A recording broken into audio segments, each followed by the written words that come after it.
আলাইকুম, আমার চ্যানেলে আপনাদের স্বাগত জানাই।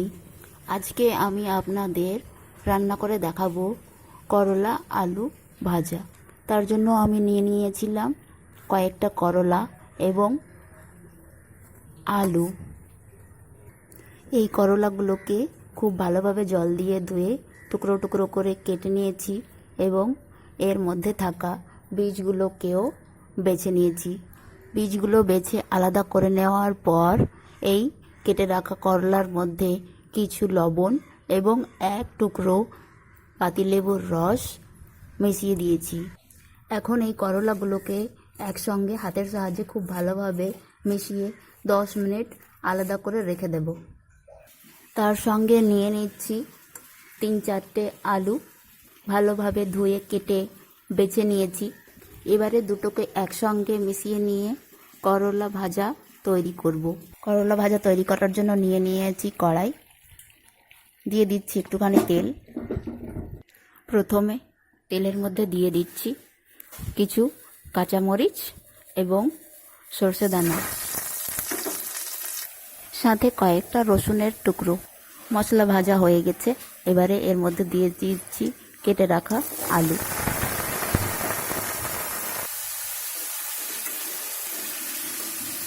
আগে থেকে লেবু লবণ মাখিয়ে রাখা করলার পিসগুলো অনেকটাই নরম হয়ে গেছে। লেবু লবণ মাখিয়ে রাখার কারণে করলাগুলো আগের থেকে অনেকটা তেতো কম লাগবে। তেলের মধ্যে করলাগুলোকে দেওয়ার আগে আমি এই করলাগুলোকে আর একবার একটুখানি জল দিয়ে ভালোভাবে ধুয়ে পরিষ্কার করে নিচ্ছি।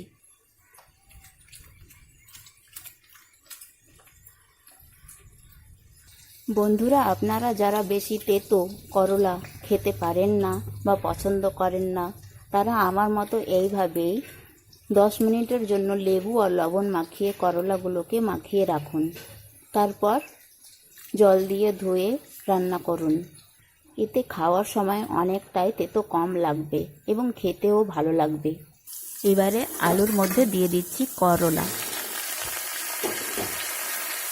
2-3টে কেটে রাখা পেঁয়াজ, একটু লবণ ও হলুদ। এবারে একসঙ্গে ভালোভাবে মিশিয়ে নিচ্ছি। সবগুলোকেই একসঙ্গে ভালোভাবে মিশিয়ে নিলাম। 10-15 মিনিটের মধ্যেই করলা আলু সবজিগুলো খুব ভালো সুন্দরভাবে সেদ্ধ হয়ে গেছে। করলা ভাজাটা পুরোপুরি কমপ্লিট হয়ে গেছে। করলা ভাজা সবজিগুলো নিয়ে নিচ্ছি অন্য পাত্রে। আমার এই করলা ভাজার পদ্ধতিটা আপনাদের যদি ভালো লেগে থাকে তাহলে আমার চ্যানেলকে সাবস্ক্রাইব করে দিয়েন, একটা লাইক করে দিয়েন। দেখা হবে এরপর দ্বিতীয় ভিডিওতে। আল্লাহ হাফেজ।